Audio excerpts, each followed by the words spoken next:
ഞാനിന്നിവിടെ തയ്യാറാക്കുന്നത് നമ്മുടെ വൻപയറും നമ്മുടെ വാഴച്ചുണ്ടും കൊണ്ടുള്ള തോരനാണ് ഞാനിവിടെ തയ്യാറാക്കുന്നത്. അപ്പോൾ നമുക്ക് നോക്കിയാലോ. ഞാൻ അതിനായിട്ട് ഇവിടെ ഒരു വാഴച്ചുണ്ട് എടുത്തിട്ടുണ്ട്. നമുക്കതിൻ്റെ പോള പൊളിച്ചെടുക്കാം.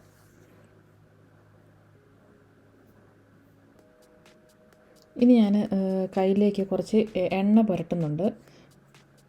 എണ്ണ തൂത്തിട്ട് നമ്മൾ അരിയുവാണെങ്കിൽ നമ്മുടെ കൈക്കകത്ത് ഇതിൻ്റെ കറ പിടിക്കത്തില്ല. നമുക്കിതിൻ്റെ പോള 2-3 പൊളിച്ച് മാറ്റാം. ഇനി നമുക്ക് കൊത്തി അരിയാം.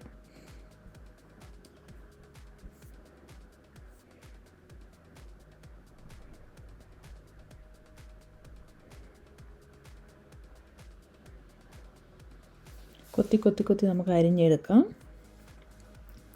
ഇനി ഞാൻ ഇതിലേക്ക് ചേർക്കുന്നത് വൻപയറാണ്. വൻപയറും കൂടെ ചേർത്തിട്ടാണ് ഇത് തോരൻ വയ്ക്കുന്നത്.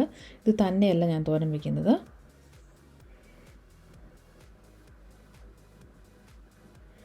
നമുക്കിത് മുഴുവൻ അരിഞ്ഞെടുത്തതിന് ശേഷം നമുക്ക് വൻപയർ വേഗം വയ്ക്കണം. അല്ലെങ്കിൽ ആദ്യം വൻപയർ വേണമെങ്കിൽ വേഗം വയ്ക്കാം. ഇനി ഞാൻ ഇതിലേക്ക് എല്ലാം അരിഞ്ഞെടുത്തിട്ടുണ്ട്. ഇനി നമുക്കിതിലേക്ക് കുറച്ച് എണ്ണ ഒഴിച്ച് കൊടുക്കാം. എണ്ണ ഒഴിച്ചിട്ടൊന്ന് തിരുമ്മിയെടുക്കാം.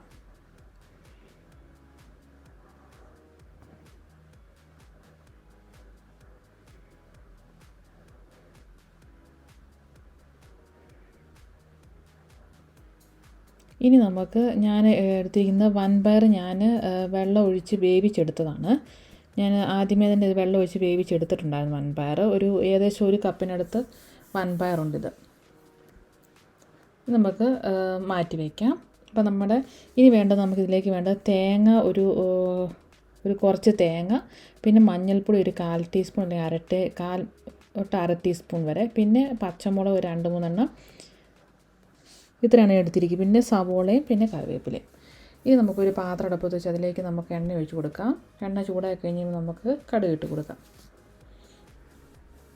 കടുക് പൊട്ടി വന്നു കഴിയുമ്പോൾ നമുക്കിതിലേക്ക് നമ്മൾ അരിഞ്ഞ് വെച്ച സവോള ഇട്ട് കൊടുക്കാം. സവോള, കറിവേപ്പില, പിന്നെ പച്ചമുളക് 2 അല്ലെങ്കിൽ 3. ഇനി ഇതൊന്ന് പച്ചമണം ഒന്ന് മാറട്ടെ ഇതിൻ്റെ.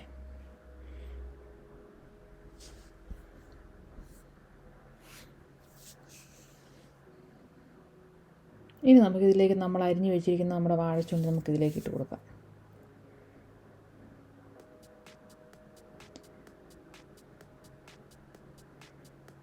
നമുക്ക് നല്ലതുപോലെ ഒന്ന് മിക്സ് ചെയ്യാം.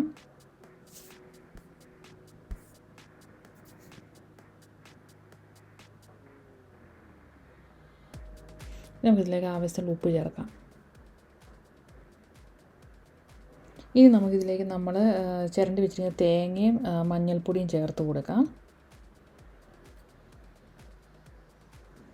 നല്ലതുപോലെ ഒന്ന് മിക്സ് ചെയ്യാം. എന്നിട്ട് നമുക്ക് നമ്മുടെ വൻപയർ നമുക്കിതിലേക്ക് ഇട്ട് കൊടുക്കണം.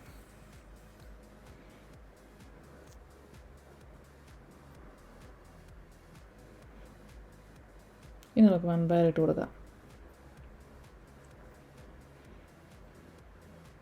ഇത് ഞാൻ ഇതിലേക്ക് വെള്ളം ചേർക്കുന്നില്ല. നമ്മുടെ ഈ പയറിനകത്ത് കുറച്ച് വെള്ളം ഉണ്ടായിരുന്നത് കൊണ്ട് ഞാൻ വെള്ളം ഇനി എക്സ്ട്രാ ചേർക്കുന്നില്ല. വെള്ളം ഒട്ടുമില്ല, നല്ല ഡ്രൈ ആയിട്ടാണ് പയർ ആക്കിയെങ്കിൽ കുറച്ച് വെള്ളം ചേർത്ത് കൊടുക്കണം, അല്ലെങ്കിൽ നമ്മൾ അടി പിടിക്കും.